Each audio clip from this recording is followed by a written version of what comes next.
Picture this. You wake up in the morning or come home in the evening and tell yourself, "Today I start clean. Today I actually drink more water, or read 10 pages, or go for that short walk, or touch my side project." You feel a small spark of motivation. Maybe you even write a list or open a new app, and for a day or two you really do it. Then one busy day appears, you are tired, you skip once, maybe twice, and suddenly the habit is gone like it never existed. A week later, you look at the abandoned notebook, the closed app, the unused shoes by the door, and you feel that heavy, familiar thought in your chest. I just cannot stick to anything. And that thought hurts much more than missing the habit itself, because it is not about the action anymore. It is about who you believe you are. You might even joke about it with friends, calling yourself lazy or inconsistent. But inside, it is not funny. Inside, it feels like a crack in your self-respect. What if the real problem is not that you are bad at habits, but that every new habit you try is floating, disconnected from who you see yourself as? And what if there was 1 minute at the start of your day where you could lock a habit into your identity so that even when motivation disappears, that new version of you quietly keeps pulling you back to it? That is what we are going to build together in this video. Something I call the identity lock, a 1-minute ritual that turns a fragile new habit into a part of how you introduce yourself to yourself. First, we need to stay a little bit longer with the uncomfortable part, because if you recognize the real pattern, the solution will land much deeper. Think about your last failed habit attempt. Maybe it was a morning routine, maybe learning a language, maybe daily stretching, maybe going to bed earlier. Remember the micro moments, not just the big plan. On day 1, your energy is high. You tell yourself, this time will be different. You imagine the future you who wakes up calm or speaks confidently or feels strong in their body. Your brain is full of images and hope, but a few days later, the scene looks different. You wake up and you are not that future self. You are tired, maybe late. You feel behind already. The thought appears, I do not have time for the whole thing today. I will do it properly tomorrow. That is the first tiny crack. The next day, something similar happens, and now you are not just skipping an action. You are collecting evidence that you are the kind of person who quits. The habit died, but the story survived. Here is the hidden cost that almost no one talks about. Every time you stop a habit you cared about, you are not only losing the benefit of that action, you are training your brain to trust the sentence, I cannot stick with things. That sentence becomes a quiet background program that runs every time you try anything new. It whispers, sure, start if you want, but we both know how this ends.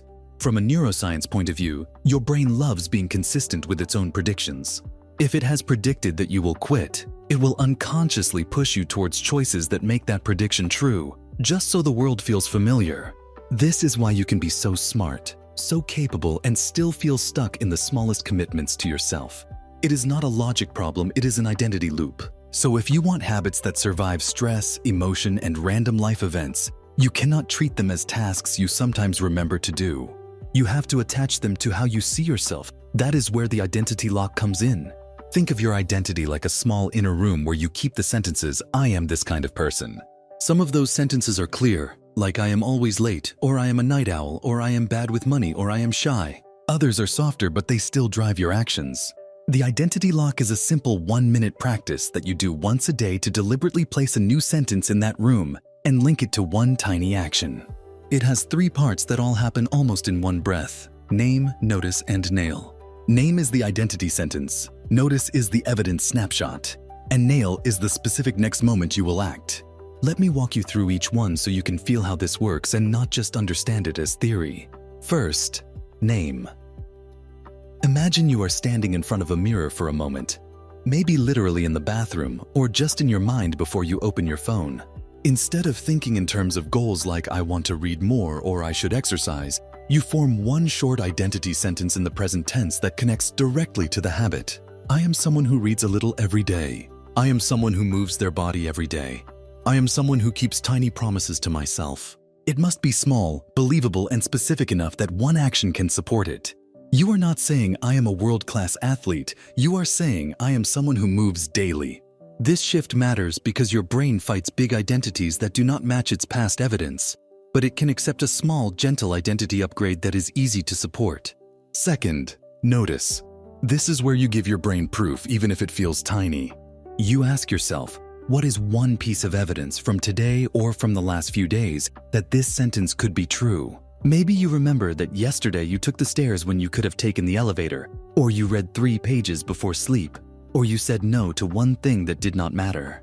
You take that micro moment and you say it out loud or in your head. Yesterday I read 3 pages even though I was tired. That is what someone who reads daily does. Or yesterday I walked around the block instead of scrolling. That is what someone who moves daily does. This feels almost too small, but neurologically it is not. You are directing your attention to experiences that support your chosen identity. And attention is what tells your brain, store this. This matters. You start to build a different story about yourself out of the same life events. Third, nail. Here you lock the identity to the next specific small action in your actual day. You ask a question that sounds like this: where exactly, in the next 24 hours, will I act like this person again? The answer must be concrete. After my coffee, I will read 3 pages. When I brush my teeth at night, I will do 30 seconds of stretching. After lunch, I will open my language app and do 1 short lesson. You do not say, I will try to do it later. You say, this time, in this place, I will act like this person. Then you picture it for a second like a mini movie. That small mental rehearsal tells your brain this is a planned part of who we are, not a random extra. When you combine name, notice, and nail in 1 minute, you are not just setting a goal. You are installing a tiny identity lock. Habits come and go, but identity fights to stay. So when the moment arrives and you feel tired or distracted, you are not just facing the question, do I do this task? You are facing the question, do I act like the person I already told myself I am? And your brain really does hate the feeling of being out of alignment with its own story.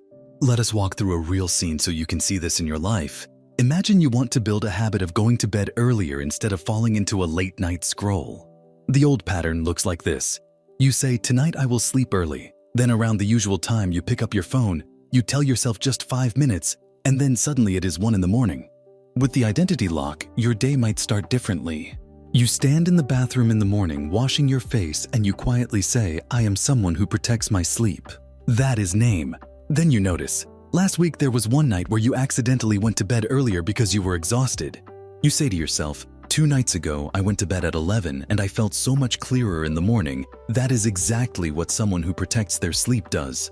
You feel that moment again for half a second. Then you nail. You decide, tonight after I brush my teeth, I will put my phone on the other side of the room and read 2 pages of a book in bed instead.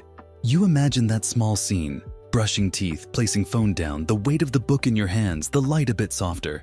When evening comes and your hand reaches automatically for the phone, something new appears with it.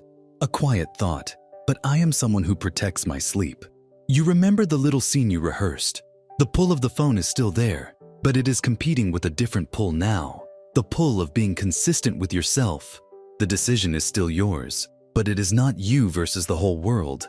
It is you plus the story you chose against an old habit loop. Another example. You want to create a daily habit of touching your personal project, maybe writing, coding, drawing, anything that matters only to you. Usually, your evenings disappear in chores and low-energy activities, and the project quietly collects dust. With the identity lock, your 1 minute in the morning might go like this. Name. I am someone who gives my project 10 minutes a day. Notice, yesterday you opened the file and stared at it for a few minutes, even if you did not do much. You tell yourself, yesterday I opened my project even though I was tired. That is what someone who shows up daily does. Nail. You decide, after dinner tonight, before I sit on the couch, I will set a timer for 10 minutes and write 1 messy paragraph. You see yourself in your mind sitting at the table, the timer counting down. At night, when you carry your plate to the sink and feel your body wanting to melt into the couch, you also feel this new identity standing next to you. It is not yelling. It is just there, like a quiet friend saying, remember who we said we are. And here is something important.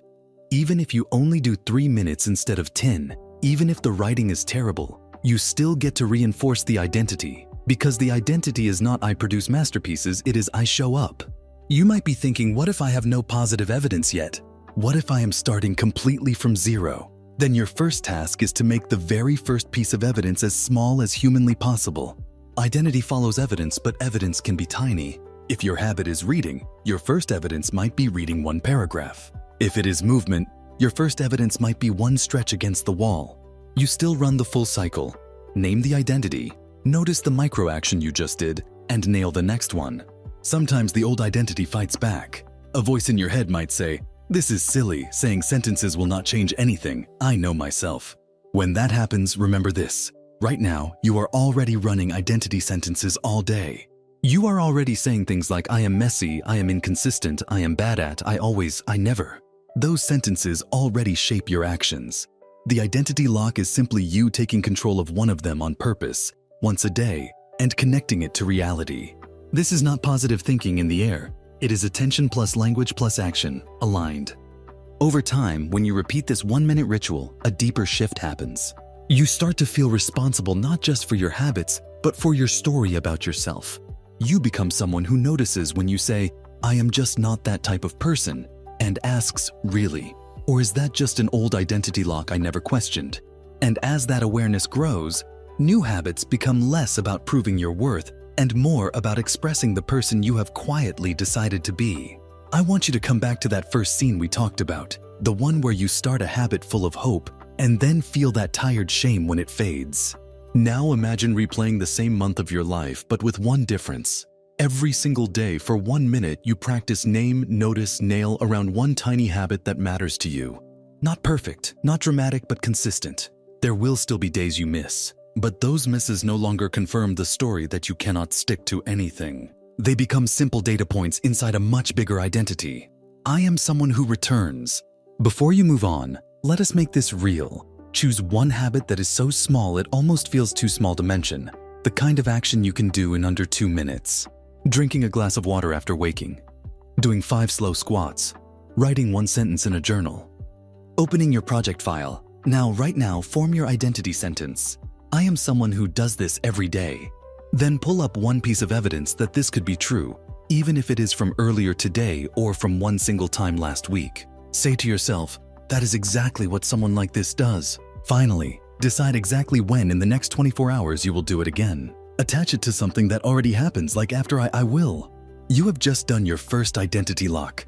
Tonight or tomorrow, when the planned moment arrives, notice what it feels like to act, not as a person trying another challenge, but as a person simply doing what they said someone like them does. If this changed even a little how you see your so-called failed habits, or gave you a softer, stronger way to start again, share it with someone who always says they have no discipline but secretly wants to trust themselves more.